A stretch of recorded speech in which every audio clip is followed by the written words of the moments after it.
Assalamualaikum warahmatullahi wabarakatuh. Mustafa Muhammadin sallallahu alaihi wasallam sambil hadirati asma'a salihin sanatul muqarrabin. Rasulillah mu'alif hadzal kitab Nawawi Dimaski sallallahu Husun la aba'ana wa ummatina wa jatina sallallahu masyaykhina. Husunillah mahadina al-asqiya malang kalami bima santi wa alimah. Lillahi ta'ala lahumul fatihah.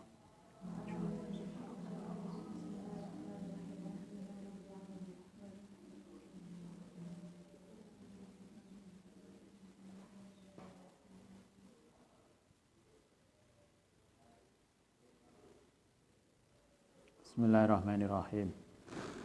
Bab ke-8. Babun finamimati dalam namimah, mengadu domba. Bab ke-8. Kemarin disampaikan namimah itu adalah nge-share tulisan, nge-share ucapan dari satu orang di-share kepada orang lain dengan tujuan fasidah, tujuan yang merusak, tujuan yang provokatif. Jadi nge-share tulisan dengan tujuan provokatif itu namimah. Karena teman-teman telah menyebutkan sapa kita tahrimaha ing harame namimah wadala ilaha lan dalil-dalilnya namimah wamalan barang ja'ah bil wa'idi yang dalam ancaman alaiha ing atase namimah. Wa dzakarna nyebut sapa kita bayana hakikatiha ing penjelasan tentang hakikat namimah. Walakinnahu tetapine kemarin iku mukhtasarun, sangat ringkas. Wa nazidu lan nambahi sapa ingsun al-an ing dalem sekarang fisarahihi. Kemarin sudah disinggung secara ringkas, pada konteks ini akan dijelaskan secara lebih luas. Kala ngendika sapa Imam Abu Hamid Al-Ghazali rahimahullahu taala, an-namimatu ta namimah iku innama yutlaqu ing ngatasé disampaikan fil ghalibi ing dalem umume alaman ing ngatasé wong yanumu kang crita kaulal ghairi ing ucapan orang lain ilal mangkuli fi maring orang lain. Namimah itu secara umum dimaknakan sebagai menceritakan ucapan orang lain kepada orang lainnya. Kalau bahasa kita, nge-share tulisan, nge-share ucapan dari tulisan dan ucapan orang lain di-share kepada yang lain. Itu namimah. Kalau kemarin masih ada tambahan bimaksudin fasidatin untuk tujuan provokatif. Jadi karena tidak semua kita menceritakan itu termasuk namimah. Karena itu namimah itu adalah dengan tujuan fasidah, tujuan untuk membuat provokasi, membuat kerusakan, membuat sesuatu yang kemudian tidak positif. Itu namimah. Contohnya begini, fulanun utawi seseorang iku yakulu telah ngucap sapa fulan fikain dalam soal dirimu kaza. Kayak Mbak, saya kemarin dengar loh, Mbak Anu tuh cerita sampean begini. Teman kita cerita, mungkin benar dia memang cerita. Tapi ketika kita kemudian menceritakan cerita teman kita si A tadi kepada orang yang dirasani, nah itu yang kemudian menjadi namimah. Karena kemudian akan terjadi permusuhan. Walaisat lan ora ana apa namimatu namimah iku mahsusatan khusus bidzalika. Namimah tidak hanya kita menceritakan ucapan seseorang, tapi bisa sangat luas maknanya. Kalau di sini bal haqduha balik utawi batasannya namimah iku kasfuma, yaitu menyampaikan sesuatu yukrohu yang tidak disukai apa kasfuhu. Sawaun padha uga apa mai karyahu tidak sukahu ing masapa al mangkulu anhu, orang yang diceritakan, al mangkuli ilahi utawa orang yang diceritai. Yang tidak, pokoknya kita nge-share sesuatu, menceritakan sesuatu yang tidak baik, baik itu tidak baik terkait dengan orang pertama yang cerita, atau tidak baik itu terkait dengan orang yang diceritani. Berarti orang keberapa itu? Orang kedua. Atau bisa juga ausalisun, atau orang ketiga. Jadi misalnya begini, Ustadz cerita tentang si A yang ngerasani B. Yang saya ceritain itu Anda, orang ketiga, yang tidak ada kaitannya dengan A dan B. Dan Anda juga nggak suka kalau kemudian mendengar cerita itu. Nah, jadi namimah itu bukan hanya menceritakan soal A dan B, tapi juga bisa kepada C. Yang itu tidak ada manfaatnya, maka itu termasuk namimah. Jadi nge-share apapun, baik itu yang tidak baik terkait dengan orang pertama, atau orang kedua, atau orang ketiga. Itu namimah. Itu satu hal yang harus kita pahami. Yang kedua, wasawaun kana, apa al-kashu, menyampaikan itu bil qauli. Namimah itu bisa dengan ucapan, kaul, kemarin yang kita bicarakan selain hibah. Hibah itu bisa ucapan, bisa tulisan, bisa apa lagi? Simbol, bisa isyarat. Kayak banget toh, apa lagi? Kayak kemarin ada 5. Bisa ucapan, bisa tulisan, bisa isyarat, bisa simbol. Apa satunya? Lali. Pokoknya itu nanti dilihat lagi. Nah, jadi hibah tidak hanya ucapan, bisa tulisan. Tidak hanya tulisan, bahkan isyarat. Tidak hanya isyarat, bahkan simbol. Sekarang simbolnya apa itu? Enak toh, lain WA,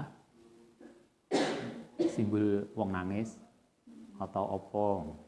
Nggak ada komentar, tidak ada komen, nggak ada apa, cuma enak simbolnya berbes mili. Misalnya, itu bisa jadi hibah. Nah, ini juga sama. Di dalam namimah ini bisa ucapan, awil kitabah, bisa tulisan. Jadi orang mengadu domba itu tidak hanya ucapan. Sekarang ucapan sudah nggak keren karena sangat terbatas toh. Ucapan itu kan hanya sak kamar. Sekarang ada yang lebih berdampak luas, yaitu pakai tulisan. Meneng neng kamar, tapi update statusnya galak banget. Update statusnya ngerasani, mengadu domba, maka itu termasuk namimah. Jadi namimah tidak hanya ucapan, tapi wal kitabah. Awil romzi atau simbol, awil imai atau angguan. Ya apa mbak? Gini aja. Iya kayak kita nggak ada komentar, cuma pakai angguan, isyarat atau pakai simbol. Biasanya dulu kan ada tahu simbol, lah seorang laki-laki naksir perempuan, zaman biyen kirim surat warna apa ya? Ada. Anak tahu kertas warna apa gambar love itu oranye, merah muda, pink. Kemudian yang kertas itu digambari godhong waru. Kemudian anak panai. Ngerti godhong waru ah? Ini yang cilik-cilik gak ngerti godhong waru. Ada dulu gambar hati, kemudian ada panahnya, itu aja simbol. Ini romzi, bisa juga pakai simbol. Orang namimah itu sekarang apa istilahnya? Like di WA itu simbol-simbol itu emoji, itu kan mau macam-macam toh.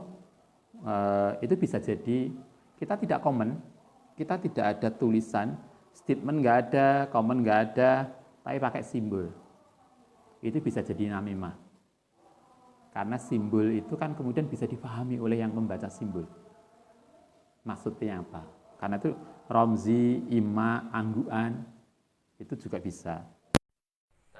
Jadi namimah itu tidak sekedar ucapan, bisa pun yang bisa dipahami untuk memberikan persetujuan yang sifatnya fasidah, memberikan provokatif.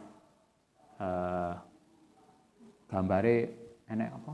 Wajah kemudian hitam atau merah ya, yang marah itu. Nggak ada komen, cuma itu aja gambarnya. Tapi kan orang pembaca bisa melihat. Itu menunjukkan luapan emosi kita yang mungkin marah. Itu bisa dianggap sebagai, jadi bukan gambar marahnya maksud saya, tetapi apapun, namimah itu tidak hanya ucapan atau tulisan, tapi bisa juga simbol, bisa juga emoji, bisa juga apapun yang bisa dipahami sebagai sesuatu. Podogono pal mangkulu, sesuatu yang disampaikan itu minal akwali, saking ucapan yang diceritakan itu bisa berupa ucapan, awil mali atau perilaku. Sekarang kalau Anda baca dalam sosial media ada toh, kemudian kita melihat gambar saja yang ditampang. Yang gambar itu kadang ada editan tanpa kemudian gambar ini sudah bisa bicara sendiri.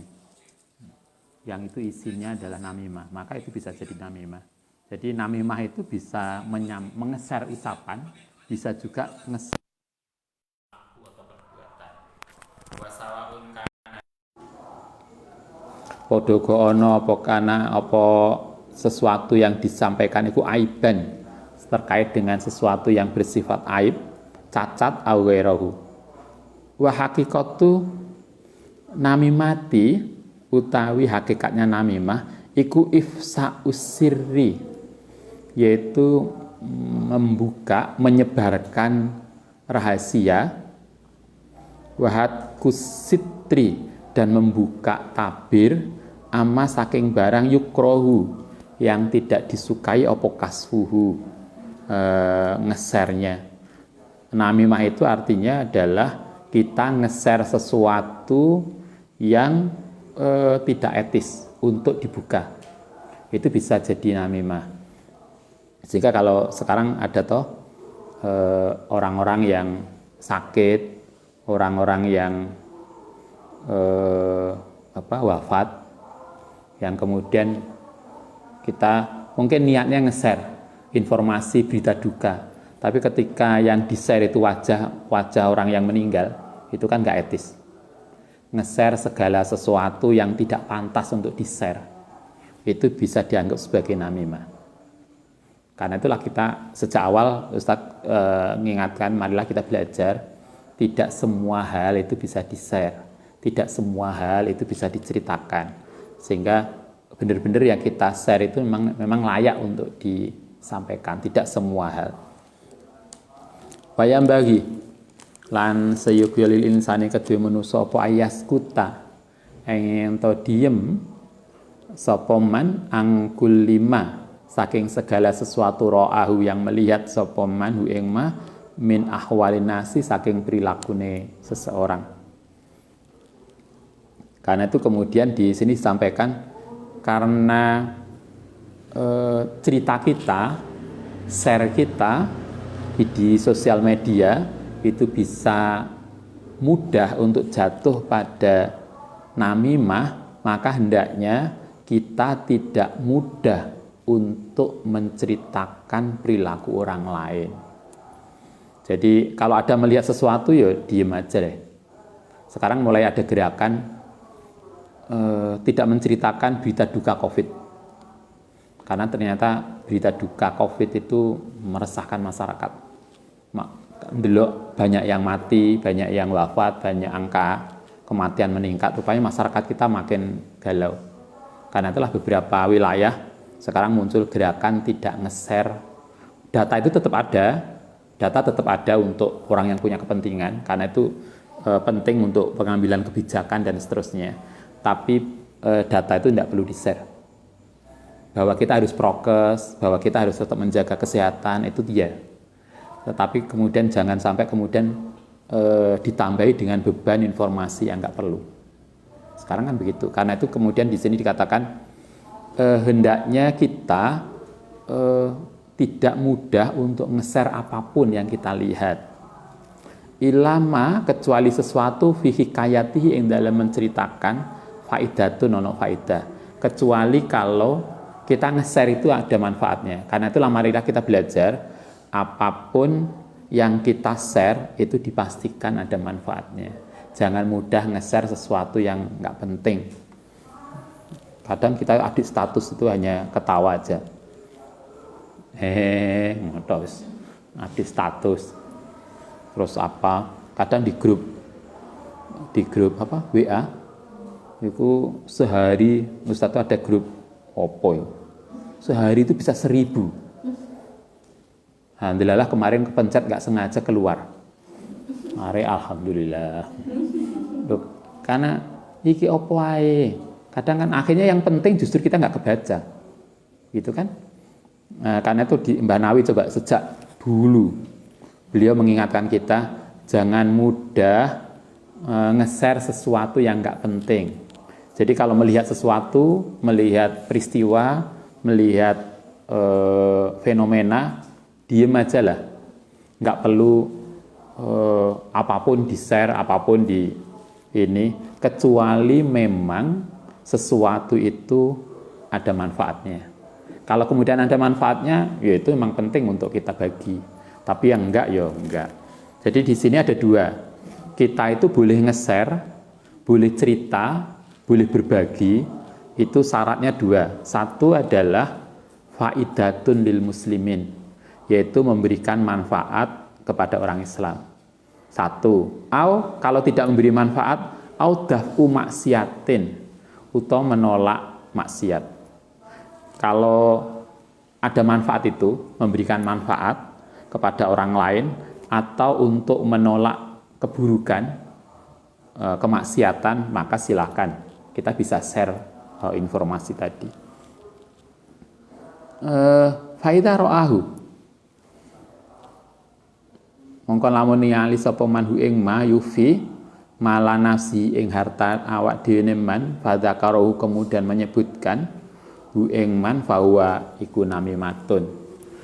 Cobalah kalau di sini bahkan kemudian dikatakan orang yang kemudian nge-share tentang kekhawatiran harta, kita punya harta kemudian kita nge-share karena khawatir harta kita akan hilang.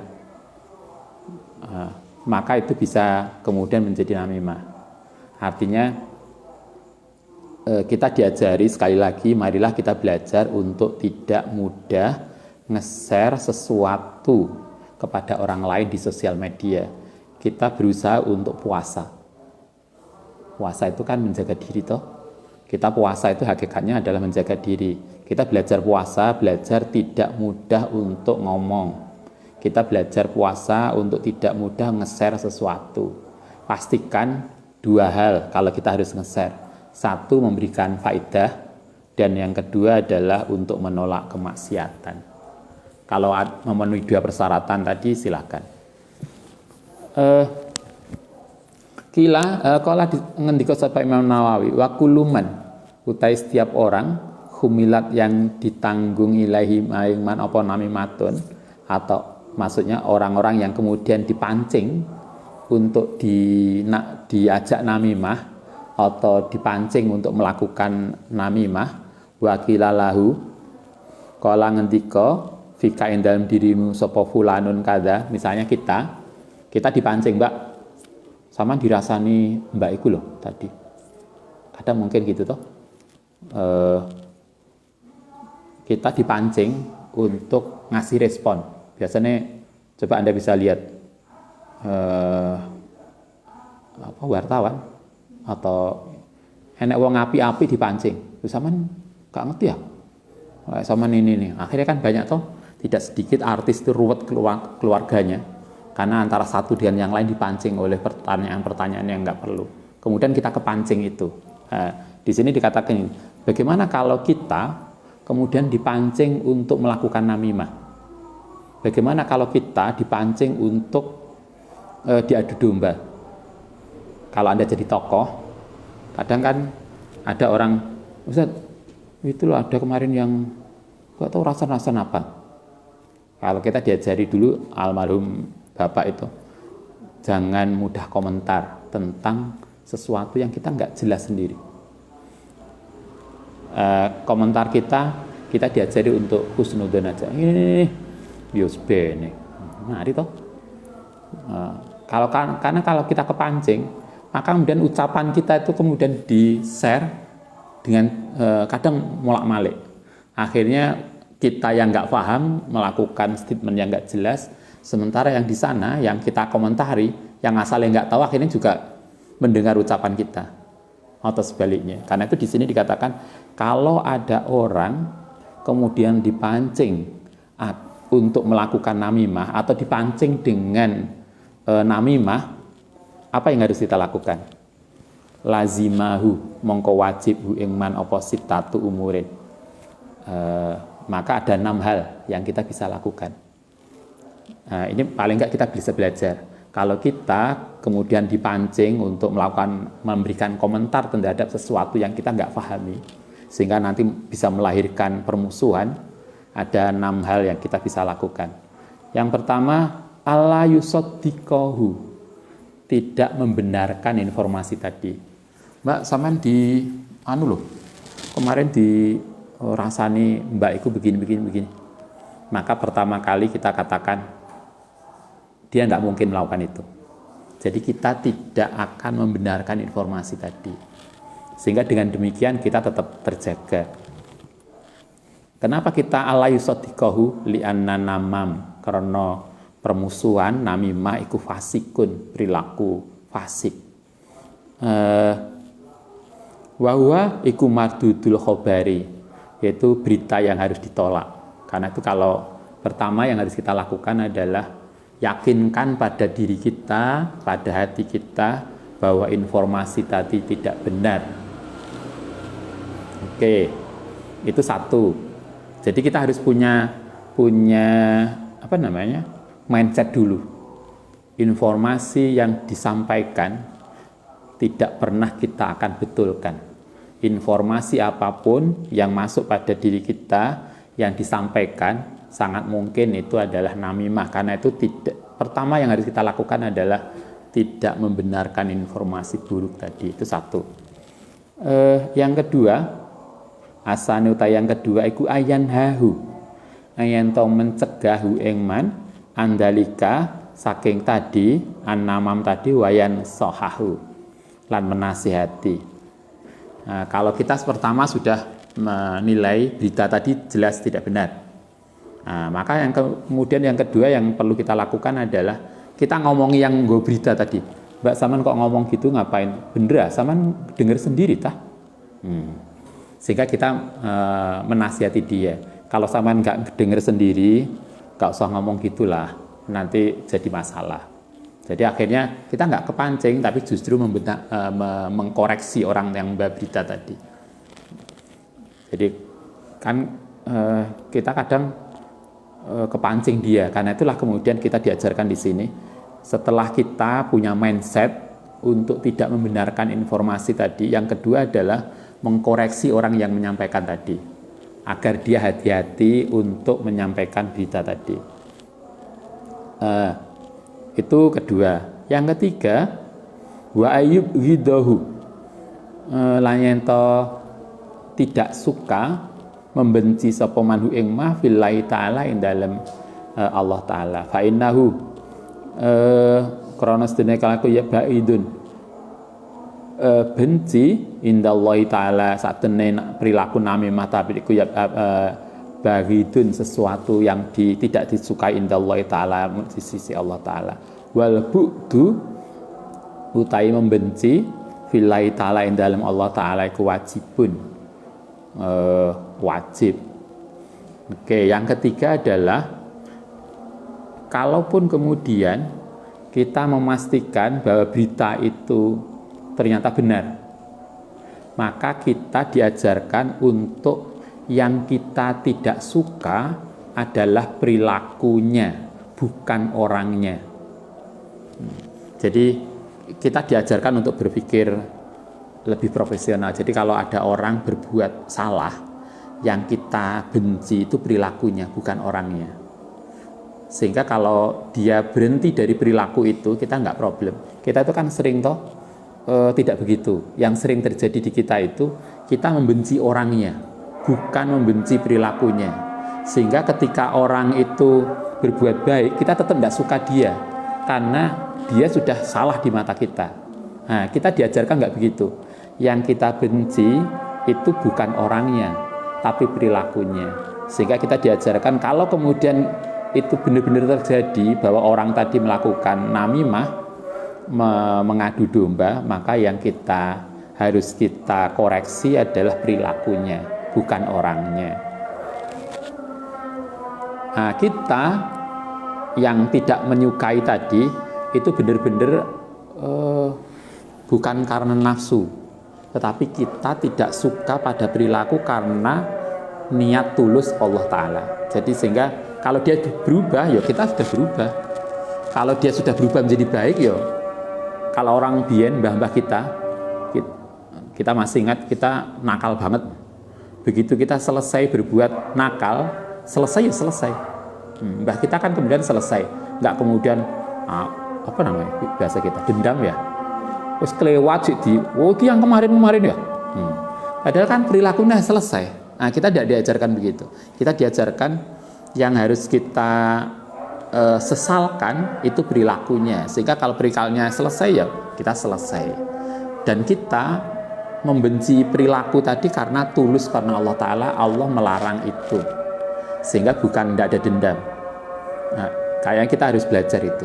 Bagaimana kita menyukai perilaku dan tidak menyukai perilaku karena Allah Subhanahu wa taala.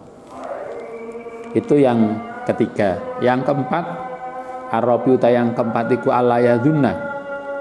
Yen to ora dzon, ora menduga bil mangkuli anhu kelawan orang yang diceritakan as-su'a ing perilaku buruk. Yang keempat, kita tidak suudon. Jadi kalau ada orang kemudian diceritakan, Mbak saman lo dirasani si A, maka kita tidak akan suudon pada si A, karena kita belum tahu apa sesungguhnya yang terjadi. Liqauli ta'ala istanibu, menjauhana sapa sira kasiran ing sebagian besar minadzonni saking dzon. Janganlah berperilaku suudon, karena suudon itu akan menjatuhkan kita. Al-khamisu, yang kelima iku alayahmilaka, yang to ora nanggung memberikan beban ka ing sira apa barang hukia yang dicerakan maring sira ala tajassusi ing atase memata-matai wal bahsi lan mendiskusikan antahqiqi dzalika saking kenyataannya tadi. Yang kelima, kita diajarkan kalau kemudian kita dipancing dengan namimah, maka begitu kita berusaha untuk tidak membenarkan, kita berusaha untuk tidak suudon, maka kemudian jangan kemudian dilanjutkan, didiskusikan. Enak toh, kadang wis mari sesuke diceritakno. Aku wingi kok yo gak ya apa ya kok iso mbak iku saya denger cik terus. Ada toh gitu. Ketika diceritakan, halah gak apa-apa, Bang, paling sampean keliru. Tapi malamnya ya kok iso ya? Tadi yang diceritakan tadi loh kok bener ta iku. Cik dibahas lagi. Padahal mestinya begitu diceritakan, Mbak, enggak, ya sudah selesai. Enggak kemudian malamnya dibahas. Atau Mbak, coba awasi dia. Bener tak? Kita enggak membahas, enggak apa, tapi ngokon orang lain untuk tajassus, untuk memata-matai. Kira-kira memang benar. Enggak, kita tidak diajarkan begitu. Asadisu, yang keenam, alayardo, ento ora rido sapa man dinafsi maring awak dhewe manaking barang nah kang nyegah annamama ing namimah anhu saking ma. Karena itu falayahki mongko ora menceritakan sapa man namimah tahu ing adu domba man. Maksudnya begini, yang terakhir, karena kita itu tidak suka untuk diadu domba, maka hendaknya kita juga tidak melakukan itu. Nah, jadi ya, maksudnya kalau kita dirasani, kita dipancing namimah, jangan kemudian kita membalas dengan perilaku yang sama. Lah kalau kita mbak namimah nggak boleh loh, tapi kita podo ceritone, maka kan berarti kita tidak ada bedanya dengan dia. Sehingga kalau kita menolak namimah karena kita juga nggak suka diadu domba, maka janganlah kita menceritakan tentang perilaku orang lain. 6 itulah yang kita bisa lakukan ketika kita dipancing untuk melakukan namimah. Pertama, berusaha di dalam pikiran kita bahwa informasi itu tidak benar. Kemudian yang kedua, kita mengkoreksi orang yang membawa berita, sehingga kemudian dia tidak mengulang perilakunya yang bisa menimbulkan masalah. Yang ketiga, bahwa kita harus berperilaku profesional, bahwa kita tidak suka tentang perilaku namimah itu bukan karena emosi, tapi karena Allah SWT. Kemudian yang keempat, tidak suudzon pada orang yang diceritakan tadi. Kemudian yang kelima, tidak akan mendiskusikan lebih lanjut tentang sesuatu yang informasi tadi. Dan kemudian yang keenam, tidak membalas dengan namimah yang sama. Itu yang harus kita lakukan, itu yang bisa kita lakukan ketika kita dipancing oleh perilaku, oleh sikap, oleh statement yang sifatnya namimah. Oke, nanti kita lanjutkan besok. Al-Fatihah.